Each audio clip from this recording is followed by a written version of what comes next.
the name of the things that you give changes how you see them. Ini mungkin terdengar amat sangat sederhana, tapi it's a very very powerful concept that I've been thinking a lot lately. Beberapa minggu yang lalu, gue diundang makan sama temen, ketemu a new group of friends, and then I was basically introduced to them. Hey guys, this is Toby. Dia run Recompound, a stock picking company. I was like smiling to the person, and then I was very jovial and happy. Tapi inside me, I was like, brother, actually, we're not really a stock picking company. It's something that is very different from stock picking. Dan karena itu, the reaction of the people that was in a dinner table juga jadi amat sangat berbeda. Mereka juga jadi cuma nanya, yo Top, jadi saham apa nih yang lagi bagus? Apa yang bakal naik? Dan gue bisa beli saham apa nih besok? Biasanya kalau bisa seperti itu, I would refuse to answer because ya gue nggak mau ada beban moral ke orang-orang yang gue kasih tahu saham ini bagus. Karena ke depan belum tentu saham ini juga akan jadi bagus atau belum tentu kita actually mau beli saham yang kita sedang lirik, yang kita anggap bagus hari ini. Ketika Recompound di-frame sebagai stock picking company, it actually changes the whole dynamics of the conversation at the dinner table as well. Tapi ketika Recompound di-frame sebagai a personal CIO to a group of busy professionals that I actually happen to meet, I would also believe that the interaction that result from that conversation would be different. Ketika dia ngomong kita sebagai personal CIO dia, obviously you not think about what's a hot tip atau enggak, apa yang kayak gue lagi bisa ikut-ikutan sekarang. You would think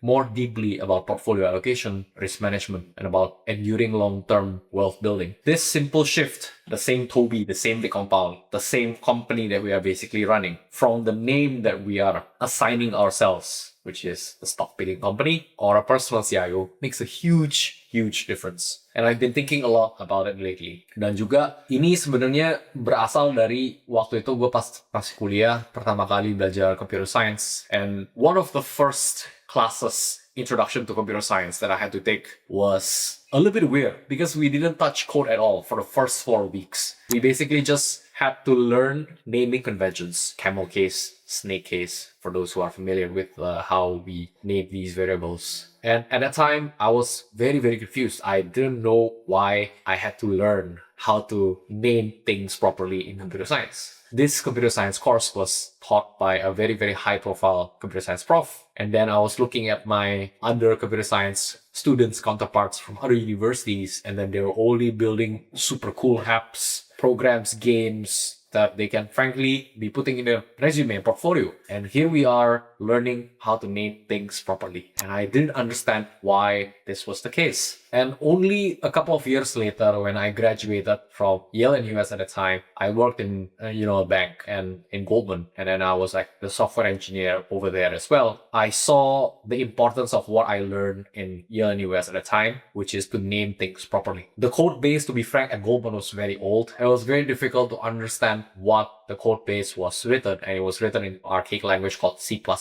And then there was snippets of assembly language that could be inserted between classes as well, and you would be super confused about what the code was actually doing. When I saw that proprietary code that was being developed maybe about 20 years ago at a time, and then I also saw a very different project which is open source di GitHub waktu itu. Terus I saw that the code base was very neatly structured with proper naming conventions for the variables. It made all the difference to me. And for all those who are non-technical, I'm really sorry. This might sound very weird for you, tapi the idea of a code base is very simple. It's just like a piece of essay that you write for a computer. Then the computer will execute the instructions that you read in that essay. That's it. And the other developer, if you are a coder as well, you can take a look at that essay and make modifications so that you would alter, you change the instructions that you give to the computer. So it's that simple. And then when you do that, and when you understand the naming of the variables, you would quickly understand what the instruction for the computer is supposed to be doing. So for example, if the variable is called data, it would sound very vague what kind of value it's supposed to be storing, versus, for example, the variable is called monthly recurring revenue. You would understand the variable is supposed to be storing monthly recurring revenue, and you would be able to know that's the purpose of the variable that you're dealing with. And then, for example, if you need to make modification, it becomes a lot easier. And I also believe that a lot of bugs that we find in industry is also a result of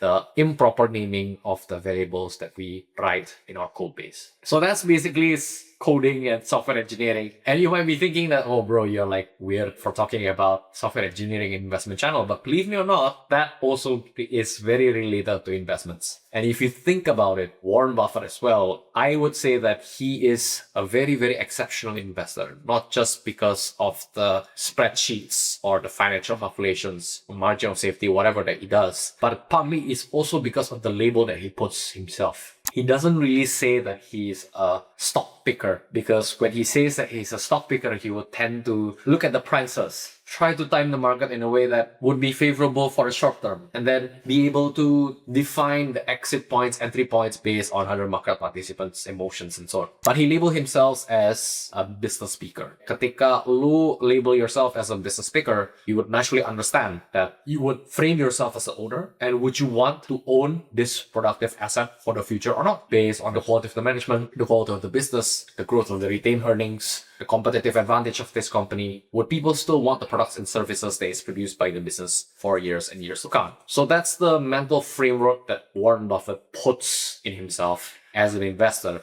And it works wonders for him to be able to invest and to perform as well as he can consistently for so many years. And that is really, really important. So that's on the investment side. And to be honest with you, it's actually not just investment and computer science as well. It is, what if I tell you that it's actually ingrained in our biological senses as well? I've been reading this book called How Emotions Are Made by this professor, and she is basically the destroyer of the universal or like the classical way of how we view emotions. Tapi I'm not gonna go into the detail of like what theories and everything. The whole premise is that our brains constantly make predictions about how we are going to feel about certain things. Jadi instead of us reacting to an external stimuli, tapi we are actually predicting what external reality is there by creating how we feel inside. So for example, if I say that picture yourself going to a room and then you see something that you are not sure of, and then your heart rate starts to build up, your palms become sweaty. What are you feeling? Are you feeling anxious? Might be. You can be feeling anxious because you're trying to predict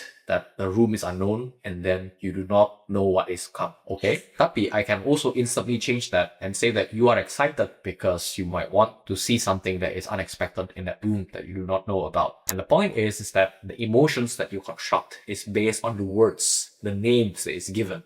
It becomes a thinking tool, like how you should be feeling about the external world that is combined with the mental model that you have at the moment. To me, that is a very, very interesting finding, in the sense that the words that we say on a day-to-day basis about ourselves, about the world around us, about the things that we do every day makes a huge difference, because it makes us feel a certain way that might be pleasant or unpleasant. And for example, if you go out for a run every single morning and you can say that run is a grind, you might feel that particular morning you feel a little bit tired because I've been grinding a lot lately and because I've been running. Tapi, for example, the same activity of running every day, you can call it more of like a preparation for what's going to come ahead during the day, so that you become more alert and so that you can become more energetic for the day. If that's the case, then when you label your morning runs as a prep, you would know that the things that you're doing on a day-to-day basis is more of a way for you to set the intentions right